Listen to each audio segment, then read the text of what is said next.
Silakan Pak diminum Pak kopinya. Kita kan lagi ngopi Pak. Acaranya ngopi ya.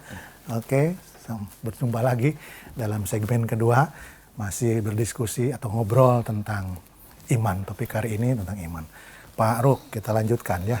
Kalau tadi kan hakikat iman, kemudian tanda-tanda elemen. Nah, sekarang kita menukik ke, karena tadi ada iman yang naik kan ya, iman yang turun. Nah, sekarang sih bagaimana cara memperkuat iman gitu ya. Kan mungkin sebagai guru paham ya bagaimana sih iman itu supaya naik dari hari ke hari gitu.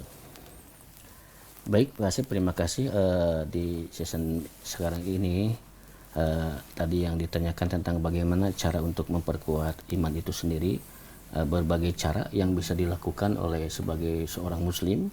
Bagaimana iman itu kuat, artinya bisa melakukan dengan rutinitas ibadah kita kepada Allah Subhanahu wa taala dengan istiqomah, melaksanakan dzikir, melaksanakan atau baca Quran, atau bersedekah, atau dengan amalan-amalan lain, sehingga semakin banyak kita mendekatkan diri kepada Allah, menjalankan perintah dan berusaha untuk memaksimalkan mungkin kita melaksanakan segala perintah dan larangan Allah Subhanahu wa taala, maka tidak akan terasa bahwa sedikit demi sedikit iman kita akan merasa kuat, karena dengan kekuatan itu insya Allah kita senantiasa akan selalu mentakarubkan diri kita kepada Allah Subhanahu wa taala. Oh, jadi salah satu caranya adalah mentakorubkan ya, mendekatkan terus. Artinya kalau mendekatkan berarti melaksanakan setiap perintah aja. Betul. Dan berusaha tidak melewatkan yang wajib maupun yang sunnah gitu ya, untuk dilakukan supaya kuat gitu ya. Jadi jangan tinggalkan perintahnya, maka kita akan berusaha memperkuat iman kita. Dari tadi kita sudah ngomong tentang iman dan sebagainya, tapi nah ada pasangannya kan, iman itu iman, Islam, ihsan. Betul. Nah, ini apa kaitannya? Iman itu apa ya dari sisi ini misalnya, kemudian Islamnya apa dan ihsan itu apa? Betul. Karena antara iman dan Islam dan ihsan itu tidak bisa dipisahkan. Salah ketiganya ada satu keterkaitan, bahwa iman adalah keyakinan yang kokoh di dalam hati kita terhadap rukun iman sendiri itu, rukun iman itu sendiri, yaitu dengan pondasi yang kuat, bahwa keimanan kita meyakini rukun iman yang keenam itu: satu, iman kepada Allah; dua, iman kepada malaikat Allah; tiga, iman kepada kitab Allah; empat, kepada iman kepada Rasul Allah; dan lima, kepada hari kiamat; dan enam, kepada qada dan qadar. Ketika memahami konteks keimanan itu seseorang tentang rukun iman, maka mereka akan senantiasa terus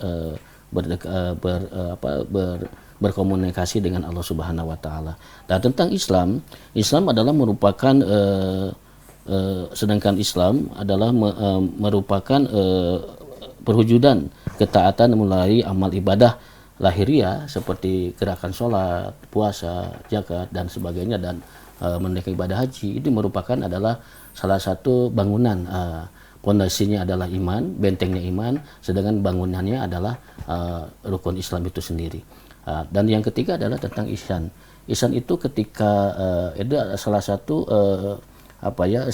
meningkatnya spiritualitas kita, keyakinan semakin mantap kepada Allah Subhanahu wa taala. Ketika malaikat bertanya kepada Rasulullah Muhammad SAW, kata malaikat Jibril, "Ya Rasul, apa yang kamu ketahui tentang ihsan?" Maka itu Rasulullah menjawab, ihsan adalah anta budallah ka'annaka tarahu fa in lam takun tarahu fa innahu yaraka. Engkau beribadah kepada Allah Subhanahu wa taala seolah-olah melihat Allah. Walaupun engkau tidak melihat Allah, yakini Allah melihat kita. Allah memandang kita dan Allah memperhatikan kita.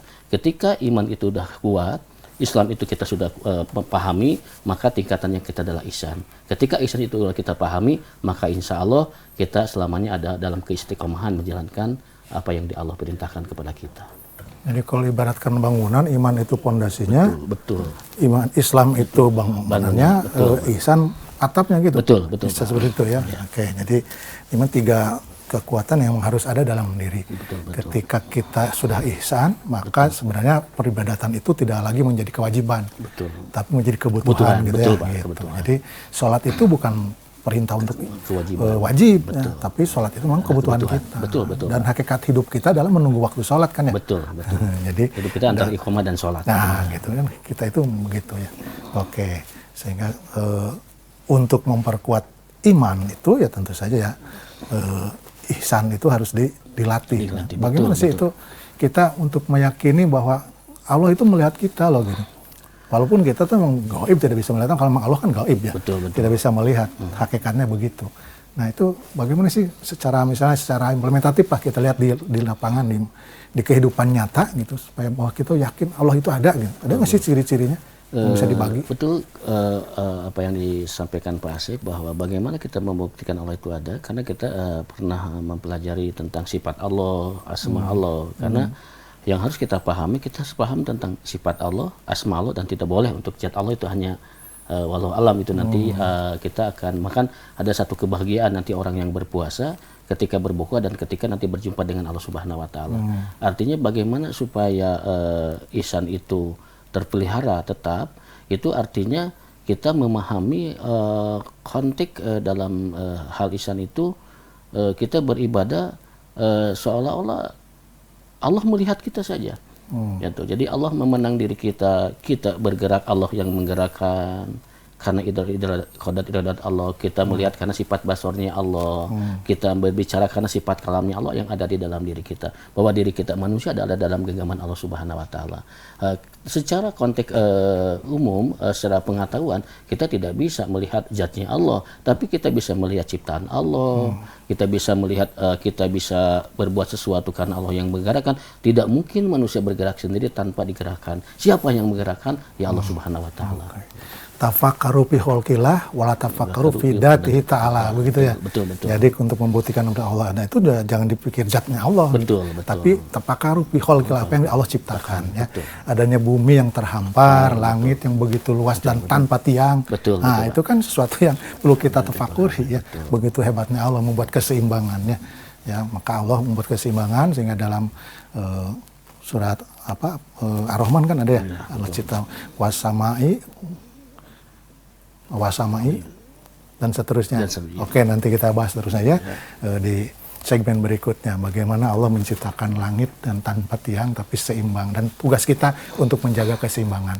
Jangan buat ketidakseimbangan. Kalau tidak seimbang maka terjadilah banjir di mana-mana ya. Karena hutan itu fungsinya menahan air. Nah, hutannya gundul maka air tidak tertahan. Begitu ya. Teman-teman, para pemirsa, ngobrolan kita pada segmen 2 ini telah kita cukupkan karena sudah ada pemberitahuan dari yang mau lewat, izin mau lewat banyak sekali. Untuk itu kita lanjutkan nanti setelah yang banyak lewat ini.